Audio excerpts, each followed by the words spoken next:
My name is Rob Hamilton. I'm the Executive Vice President of Sales at Roundstone Insurance. We're a captive manager based in Cleveland, Ohio. And joining me today is Rachel Hawkins. She is the owner and consultant for Angler Insurance. And of course, Rachel is better known as the medical captive queen. And Rachel has been working with Roundstone for a number of years now, and she's a very, very good partner of ours and really understands the captive space. So there's really 4 areas that we'd like to talk about this afternoon. The first is, what are the key questions that advisors should ask and employers when assessing different captive solutions? And for those of you in the room who know me, you've heard me say this before. 10 years ago, when I joined Roundstone, I traveled all over the country meeting with consultants. And the question I was asked was, hey, can you tell me about this captive thing? Well, today the question is, how is your solution different from all the others? And Rachel this afternoon is going to share with you some of her insights that she has experienced firsthand. The second thing we want to talk about is why the structure of the captive model is so important versus just the top line cost. Frankly speaking, captives do not fit on a spreadsheet. They do not tell the story, and we're going to talk about that. And then also how important vendor alignment is to a successful health plan in a captive. It drives everything, and we're going to get into the bundle and why that's so important. And then finally, what do employers really care about when they're looking for financial outcomes and member experience? And again, Rachel has a ton of experience, so she's going to share with everybody. So real quick, before I kick it off, just by a show of hands, how many advisors, consultants are in the room? All right. Great. How many employers are in the room? Ooh, nice. For those employers in the room, how many have more than 1,000 employees? Okay, a couple. Great. All right, well, welcome everybody. Okay. So Rachel, let's start with evaluating captive solutions. You know, over the years, you've helped many employers navigate difficult funding decisions. And recently I was at an event in Chicago, and an advisor said to me, what I like about Roundstone is Roundstone does what they say they're gonna do. And at first, I thought that was just an offhand comment. But the more I think about it, that's really a powerful statement. Mm-hmm. And when you hear something like that, what does that mean to you? It means that I don't have to apologize at renewal. I mean, I have been helping employers evaluate their health plans for many years. The proposal is the easy part. The hard part is when that renewal actually comes around, and was it the promise delivered? Was the trust built? Was your expectation met? Those are the things that differentiate a plan that is customized to meet your goals and outcomes. So I love that, Rachel, and one thing that you shared with me many years ago, you may not even remember this, but it actually impacted the direction that Roundstone went with relative to our in-house TPA Bywater. You said to me, the renewal starts with onboarding, mm-hmm. right? That experience is so important to the executive team, the finance team at the employer. If that is rough and difficult, that impacts the renewal. So we like to believe the renewal starts with onboarding. So you're evaluating different captive solutions, and at a glance, they all kind of look the same, right? And maybe you throw it in a spreadsheet, which I already indicated is not a great idea. But why is it hard to evaluate one captive solution compared to 2 or 3 others? I think it's hard to compare captives against each other because the proposals don't show all of the details. And that's why this slide is named Devil in the Details. There are so many moving parts underneath the actual proposal that will dictate whether this is good or not. One of the analogies that I like to use is it's not like, you're buying a house based off of just the monthly premium. It's actually much bigger than that. But sometimes we have employers that are looking at just the premium when they're evaluating a captive proposal. It's so much more than that, and all of the pieces and parts that come together. I really try to look at it like a puzzle. It requires having the right partners aligned and putting this together. You're no longer buying a health plan. You are building one. That is the big difference. And when we're building it, if you don't have all of your partners aligned and create this ecosystem, then you won't get the results and the outcome. One of the questions I always ask is when I'm reviewing proposals and looking at different captives and just different solutions, who wins? If it's the employer, we're on the right path. If it's not the employer that wins and it's a vendor that's going to win, it's not the right fit. I love that. You're not buying a health plan, you're building a health plan. Mm-hmm. That's a new one. I haven't heard that before. Very good. So this slide kind of highlights what Rachel talked about, and this is a very common expression that we use at Roundstone. The devil is in the details. And you can look at the price, the premium, the coverage, and some marketing claims that might be included in the proposal, but you need to dig in. What's the expense load? What's the captive retention layer? What's the collateral structure? The PBM is huge. You gotta read the contract, tear it apart, work with a pass-through PBM that shares the rebates. And finally, what are distribution mechanics? That's huge. So we'll get into a little more detail on how to evaluate the various, we like to think there's really 4 fundamental components to any captive model. One is the collateral.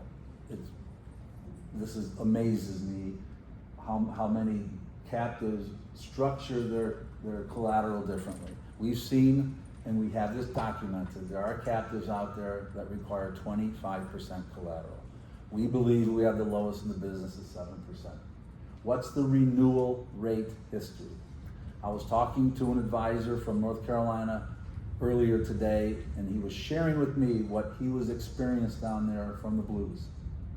And he said 20 to 40% is what he's seen fully insured renewals. I checked yesterday morning before I left the office, our average renewal for a mature group, effective dates 2/1/2026 through current. So that's about 2/1 to 10/1/2026. Our average mature renewal is running at 7%. And I would challenge you to find another product where you can consistently see single-digit renewals. And then the distribution history, that's a big one. If they even pay distributions. There's captives out there that contribute 50% of the collateral, and they retain 50% of the distributions. That's the devil in the detail. And then finally, the expense load and the return fund. And when I say the return fund, that's how much of the premium goes into the shared layer. And we believe we have one of the highest, which is at 70%. Yeah, and I think as an advisor, when you are meeting with business owners and you are saying, hey, we're showing you options, we're looking at all these different proposals and really evaluating, I think it does come down to these details. How much am I putting in? Where does my money go? I think that's a big question that sometimes they don't always understand exactly where all of the money goes. And, what's the potential of the return? If I run well, what happens if I don't run well? I think that's also a question that sometimes advisors are not upfront about.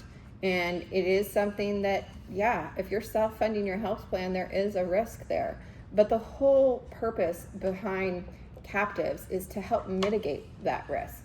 If you are a smaller employer and you cannot self-insure on an island all by yourself because you are not, a few thousand company, then a captive is the perfect place. It's like the hybrid right there for you, from the fully insured model and the ability to allow you to self-fund, but with like-minded employers. And so making sure that we're finding that sweet spot and we're asking the right questions, because I think a captive can be a fit for a lot of the business owners that are in that small to middle market. One of the reasons why I do a lot of business with Roundstone specifically is they can go down to 25 lives. I have some groups where there's, 110 employees, and then we're looking at, oh, well, we got 48 on the plan because of valid waivers or military or whatever it might be. And in that situation, I have other captives that, hey, we only write 50, 51 plus. Well, we can do a smaller market even though we have bigger cases as well. And when Rob was talking about these renewals and what the Roundstone rates are, he's not lying. I have one group that's a glass company, 3rd year in a row, they have not had a rate increase. And that not passing it on to their employees. Another group, we've seen a pretty steady rate increase of 4%. That's under Roundstone's average of 7%. And then I have another group that came in with a 20. Guess what? It was deserved. And I was able to talk to that client and say, hey, this is why. We need to put more money into your plan to accommodate for this. So I think being transparent and having the tough conversations sometimes is going to set the pace for, are you delivering on your promise? So Rachel, thank you for sharing all that. I also want to add that I get asked a lot, what does the ideal client look like, ideal prospect? Mm-hmm. How would you answer that? Someone that's willing to let you do your best work. I mean, I have, as an agency owner, you have this balance of like, hey, I want to grow my business and I need clients. But there's also that balance of, don't take on a client that is not a right fit for you. And so I have actually told other employers like, hey, thank you for allowing me to sit at this table and be part of your RFP process. I don't believe that you're a fit for me. If you don't believe in what I believe in, that's okay, but I'm probably not the advisor for you. And I think that painting the picture of getting out of the cycle of the annual year-to-year renewals, let's have a 5-year game plan. And let's look to see, where are you now, where do you want to go, and how can we get there? And if they're not willing to be on this journey with me, it's not a fit. But that is how I do my best work. And it shows. I mean, my retention of my business shows. And that's part of the success story, that you can't beat the statistics. And I think that sometimes you need to really lean in. That's why I leaned into captives. It's what I want to focus on. I love that. It's okay to say no. It is. Even you as the consultant. Yeah. Okay, good stuff. All right, let's talk about partner alignment, or assembling the bundle. We consider ourselves at Roundstone to be very flexible, transparent, with an open platform. And we're able to do that because we do not take any fees from any of our bundle partners, whether it's a TPA, a PBM, cost containment solutions. It's 100% pass through. So it's up to you, the consultant, and the employer to determine which bundle is best. Now, we have preferred bundles based on the state the employer is in, but that's just a recommendation. And most of the time, the network we're trying to access drives the TPA decision. But at the end of the day, it's a collaboration between Roundstone, the consultant, and the employer to get the best bundle. So can you share with the group from your firsthand experience why this is so important? It's the foundation of making sure that everything is going to work. I mean, this is the coolest part about self-funding your health plan. You are no longer picking a shelf or a book off of a shelf and say, hey, here you go, and that's it, and you can't make plan changes. The TPA is what's going to, be the engine. And you have to make sure that you have a good TPA that's going to follow through, reply, be there on the day-to-day in the implementation. You have to have a smooth process. Typically, when I'm onboarding a Roundstone group, I use their preferred TPA Bywater, specifically because I want least resistance. I want the smoothest path towards this transition. And if there ever at some point becomes a problem where they might want a different TPA, that's fine. I actually have, went out to different TPAs based off of, like you said, the network. But you're also trying to find that balance of, hey, who's going to be by my side as we're steering this? And then as far as the network goes, that's really determining the costs and the outcomes. So is it one of the main networks that we're renting? Or are we going to an open access plan and we're going to do reference-based pricing and direct contracting? So there's a lot of those flexibilities within the network, but that can affect which TPA you use. And then you have the PBM, which is the pharmaceutical benefits manager. And there's a lot of cost in that, guys. Drugs are the number one reason really why we're seeing these high spikes right now in our healthcare. And so being able to have a pass-through PBM, one that's going to work with you of, hey, we see this drug coming in, let's implement a carrier like Sharks, or let's internationally source it, to intercept these high claims is going to be the results that we're looking for. At the end of the day, if you want to control the cost of healthcare, we have to control the claims. That's the bottom line. And working through a captive and the right partners allows us to control the claims to the best of our ability and try to intercept some of these claims that we see coming in. And I love the flexibility with it as well. If we have to do mid-year adjustments to the plan documents, we're partnering with a direct contract clinic for members. Whatever it is that needs to be done for the client's needs, we have a lot of flexibility with working with stop loss on that in the contracts mid-year. So I think that's really the importance of finding the right partners that are going to meet the goals and outcomes that your employers are looking for. So I love the comment about the TPA, about how important that is. And it's interesting, we often get asked for references. If a new group is considering the captive, they ask for a Roundstone reference. I tell them, go to the TPA. The TPA is going to have more influence on their experience, not only the employer experience, but the member experience. Find out if that TPA is a good fit. All we do is manage the claims in the captive layer and pay this and implement the stop loss. The real experience is that TPA. That's a huge piece of the outcome. Yep. Okay, I've been looking forward to asking you this question. So we feel at Roundstone we have a very efficient structure. We have the lowest collateral in the business, highest return fund.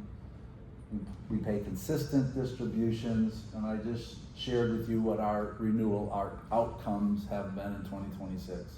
And we're also one of the few turnkey captive experiences. And by that I mean, you send us the RFP. We do the underwriting in-house. We issue the captive participation agreement. We issue the stop loss treaty. We have in-house clinicians that put eyes on every single claim that hits the captive layer. And then we have customer service that supports advisors like Rachel so that they can look good when they're consulting to their employers. But at the end of the day, there's a lot of competition out there in this space. When I joined Roundstone 10 years ago, there was 3 competitors. Today there's dozens. So Rachel, my question to you is, what is it about Roundstone that in your eyes make us the best captive solution? It's easy. And that's not the answer. I'm saying the answer is easy because everything Roundstone does is built around the employer. It is not built around the vendors. That's simple. And if you got to know the team at Roundstone, the owner, Mike, they treat their company like family. And that foundation of what they do as an internal organization extends further. It extends to the advisors, it extends to the employers, it extends to the members. It's pretty neat when I have members feeling like they're part of the Roundstone family. It's not just built around vendors that are trying to make profits. Everything from Roundstone's perspective is always, is it for the employer? And if it's a yes, it's a fit. If it's a no, it's not. It's that simple. Great, thank you. We have 3 minutes left, is that correct? Okay. And by the way, for those of you who asked questions on the Whova app, thank you. Those were some really thoughtful questions. And thank you to Rachel, the medical captive queen, who answered all those questions. But if you could, just take a couple minutes. I loved the question, what red flags do employers miss most often? Could you respond to that out loud to the group? You want to see your Yeah, I mean, I'd like to read it for because I mean, I did post this and everyone can see it in there. But I said the biggest red flag is when employers focus on the first year premium instead of the long-term economics. They ask, what does it cost to get in? Instead of, how is it designed to perform over the next 5 years?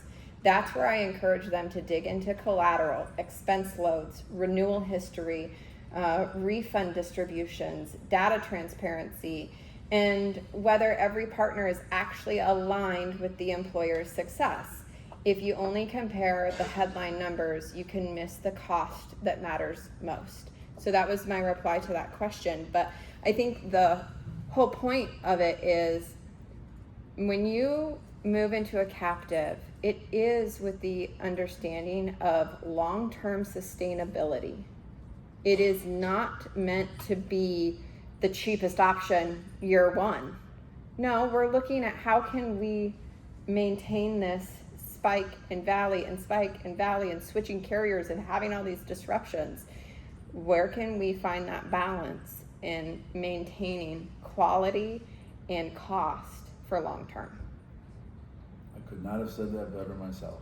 Thank you. Yeah. For the advisors in the room, this QR code will take you to our advisor toolkit. And that's everything you need to know to sell a Roundstone solution. And it's loaded with great material on how to assess the different captive solutions. And also, if you'd like to send an RFP, our RFP checklist is in there as well. So I want to sincerely thank Rachel for participating today, and thank you everyone for joining us. Thank you very much.